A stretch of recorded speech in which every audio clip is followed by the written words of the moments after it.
Hello, hello. Today we're going to be chatting all about doing Disney without a stroller. We just got back from our very first trip of 2026 and our very first trip with no stroller. So I'm going to share all of the takeaways that we had. We actually came up with 5 takeaways, things that we learned, things we wish we would have done differently, and things that if you are approaching the season of dropping the stroller and having your kiddos walk the parks, these things would be really helpful for you to know before planning your trip. So let's go ahead and get started into chatting all things no stroller. If you're new here, hey, my name is Kayla. I am a mom to 3 boys. I homeschool them and we travel to Disney destinations a lot, and I share all of our adventures along the way with you so that you can feel prepared on your trip. I'm also the co-owner of Simple Magic Travel Company. We're actually a full-service travel agency that can serve you in ways that are outside of Disney. But all of that to say, I am super excited to share our stroller tips with you. Well, actually our no stroller tips with you. So let's get started. Okay, to start, my kids, I have a 12-year-old boy. Obviously he's not in a stroller, but my 7-year-old twins, they turn 8 in July. So we're right at that 7.5-year-old mark. And like I said, this is our very first trip without a stroller. And I know for some people, you might think, you're taking your 7-year-old and you're putting them in a stroller.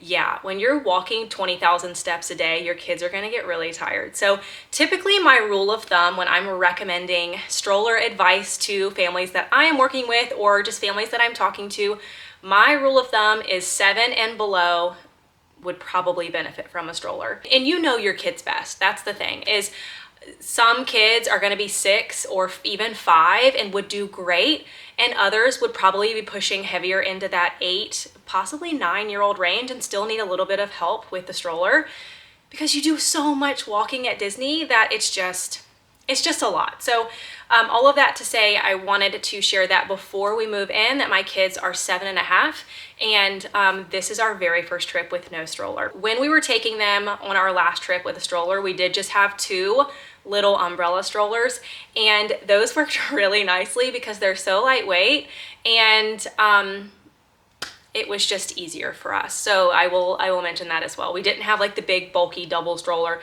and also like they were too big for that. So okay, let's move in to our tips, starting with number 1. My first tip, takeaway, if you will, is going to be don't put your kids in brand new shoes. I almost did this, and I know not to do this, and I almost did. I bought my kids brand new Vans, and I'm like, oh yeah, we're gonna wear their new Vans to the parks. No, don't do that. Please, please don't do that, especially if you are going to have them walk the parks for the very first time.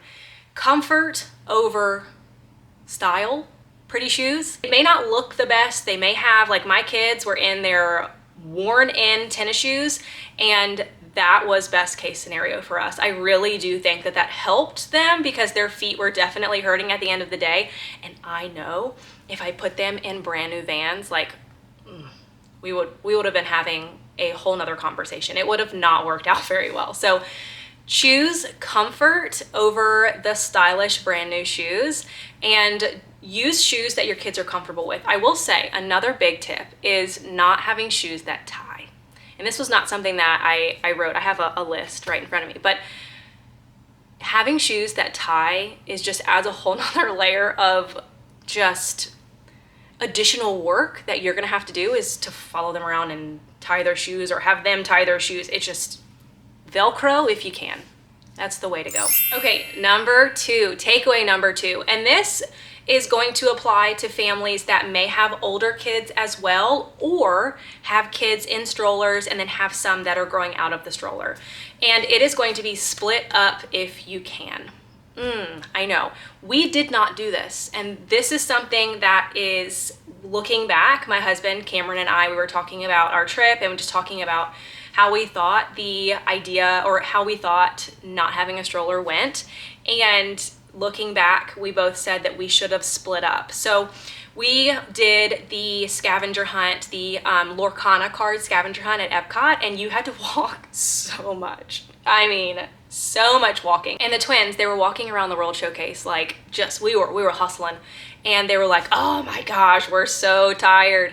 And hindsight is 2020. If I were to have done it differently, or if I could look back and actually do it differently, I would have done something different with the twins and we would have not sprinted around the World Showcase. We would have let Carter and Cameron, my older son and Cameron, go and do their scavenger hunt around the World Showcase, and we would have done something like Nemo, or gone and gotten a treat or popcorn or something, so that their little legs were not going around the World Showcase. Like, that would have definitely set us up for success. So I am sharing this to encourage you to split up if you need to. And I know that that may not sound like something that you may want to do, because we are not very big fans of splitting up at the parks, because we go on these vacations and we go on these adventures to stay together and to do it together.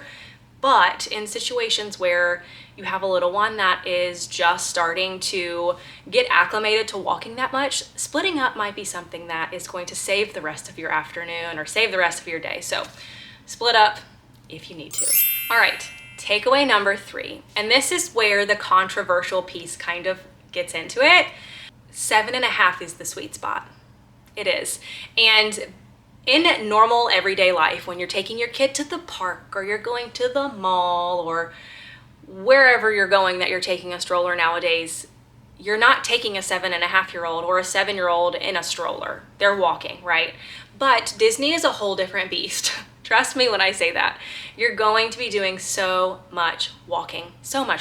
And their little legs just get really tired really quickly. So 7.5 was the sweet spot that we found was really, really good for our kids to really be able to push themselves and actually walk without a whole lot of complaints. And I will say, we did have some moments of them explaining that they wanted to sit down, or they were tired, or they needed a break, and those are normal, natural, expected, but they were able to actually get it done. So keep that in mind. If you have a 6-year-old, and if you're thinking, or even a 7-year-old, and you're thinking, do I take the stroller? Do I not? Do I rent the stroller? Do I not? I'm here to tell you, you should probably just plan to have it. And in best case scenario, you don't need it, but I would much rather you have something and not need it than need something and not have it. Another thing, if you get to the parks and you realize that you didn't bring a stroller and your kids need one, there are a few options at the parks. So number 1, you could rent a stroller from Disney. You pay per day, and they're like those big clunky plastic things, and they're fine. But we one year ended up purchasing the little Mickey umbrella stroller they usually have them at the front of the park, and they were great. They worked wonderfully. So there are options for you if you get down to Walt Disney World and you find that you need a stroller and you didn't bring one. So do keep that in mind as well. All of that to say, 7.5 is where the magic starts to allow them to walk a little bit more. Okay, number 4, and this is going to be a tip or a takeaway, if you will, that may not be something that every budget can allow. And so I want you to take it with a grain of salt. This is just our experience, our personal preference, and that is stay at a resort that is within walking distance to the park. And I know that those are all going to be they're all going to be the deluxe resorts. That's just the fact of the matter. They are more expensive. However, there are ways to navigate your trip to be able to accommodate for a more expensive resort and maybe pull back on park days, or change the time of year, or go a budget airline. There's definitely some different ways that you could navigate this in order to make that possible and doable in your budget, if it was something that you were hoping to at least try to make work. So that is something that you can work with your Simple Magic travel agent to try and navigate. If you're wanting to stay at a resort that is within walking distance to the parks, they can help you navigate that in the most budget-friendly way as possible. However, the reason that I really encourage, especially if you are bringing a child with you that is new to not having a stroller, staying at a resort that is within walking distance to the park is it really cuts down on the amount of walking that they're going to have to do during the day. So I'm going to explain that to you really quick because you may think, Kayla, that doesn't make any sense. Hear me out. The location really does help save those steps. And also my husband and I were talking about it last night when we were just discussing the trip with how it went with the stroller. And he put it really, really nicely. He said that your vacation starts as soon as you walk out of your room, or your day starts as soon as you walk out of the room. So it's like as soon as you walk out, it's like you're almost at the park and your day is starting, the excitement is there. The same thing at the end of the night when you're able to kind of push your kids a little bit longer because you are so close to the resort. You can push until they're like, I am done. Get me back at the resort, and then it's such an easy transition from the park to the resort. Obviously, this is not going to work for every single park and every single resort because there are some resorts that are closer to Magic Kingdom, some that are closer to Epcot and Hollywood Studios, and you cannot walk to Animal Kingdom. So all of that to say, staying at a resort that is super close by is really convenient. And we've noticed that it really does enhance the experience for our kids, and it also allows them to just be a little bit more excited when it comes to walking. They're not waiting for a bus. So that piece was really big for us. Overall, it just feels like less filler, especially at the end of the night when you are having to wait for a bus and you have little tired legs, and that is when we start to have meltdowns. And like I said, you're not going to be able to prevent this 100% of the time because it doesn't matter what resort you're staying at, you're taking a bus to Animal Kingdom. But if you can make some of your days a little bit easier, I would say do it, and it's definitely worth it. We love a resort that is within walking distance for multiple reasons, but this is a really good one as well. Number 5. And this is where I make a very bold statement. And I left this one for number 5 for a reason. When you are starting to or embarking on your very first trip with no stroller, I am anti midday break at the resort. I am anti midday break. And I'll tell you why. I would highly prefer to have a time of rest in the park. I would rather rest in the park. Find a nice place to sit. At Epcot, we sat and we watched the monorail for like 30 minutes, and it was lovely. We just sat.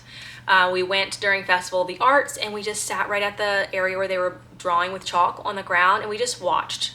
We slowed down significantly. Or when we were eating lunch, we took our time. We didn't rush. Book a table service in the middle of the day, a table service lunch in the middle of the day, and use that as your rest, because when you are taking a midday break back at your resort, you are essentially having your child go from the resort to the bus to the park to the bus to the resort, and you're doing that twice instead of only having resort to park to resort once. And I don't know if that made any sense, but all of that to say, I'm very anti-midday break. I also would highly encourage you to navigate your park day a little bit differently when it comes to your arrival and your departure times. So I would recommend starting your day later, like not rope dropping, starting your day later and staying late, or starting your day early, so rope dropping, and then leaving later in the afternoon, evening, and not staying until park close. I truly think an open to close with a child that is new to walking 100% of the time could bring some problems. It could. Have I done it? Yes, I have with my oldest. When he was 5.5, yes, 5.5, yes. He walked from open to close, and he was a trooper. He did great. But the twins, I know them better than that, and they're not gonna do that. So know your kids, but also a midday break in the park, whether it's hanging out and watching Slinky Dog go over and over again, or it's watching the monorail, or having a table service lunch. Take your break inside the park so you're not wasting time, wasting steps, and wasting their energy going back and forth from the resort. Okay, those are the 5 takeaways that I had from our most recent trip, our very first trip without a stroller. It went great. I will tell you, the twins they did fantastic. They did not complain the vast majority of the day. I will say we did hit a wall around 3 o'clock, and we just took a rest from 3 to 4:30-ish, and we had a dining reservation after, like, right around 5 o'clock, so it was perfect timing. But like I said, if I could go back, I would change a few things, but overall they did great. I am here to, number 1, encourage you to keep the stroller as long as you can, and then number 2, really embrace the new season of life that you might be embarking on when you have your kids that are no longer in a stroller. It is a bittersweet season. It truly is. And I feel like only moms will really understand this. I'm sure dads will understand it too, but like, from a mom's perspective, it's so bittersweet to have your kids go from being in the stroller in the parks and now seeing them just, all 3 of them just walking, and I'm not pushing a stroller, and it's bittersweet. So it kind of made me a little in my feels when I was watching them throughout the park, because they just grow up so fast. But all of that to say, thank you so much for hanging out with me today and talking all things no stroller. If this video was helpful for you, please give it a thumbs up. If you have a different opinion, or if you have any other questions, or if you think I've missed something on my list, please drop it in the comments below. I would love to talk to you about it.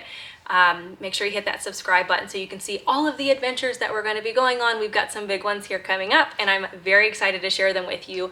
But until then, I will see you on the next one. Bye.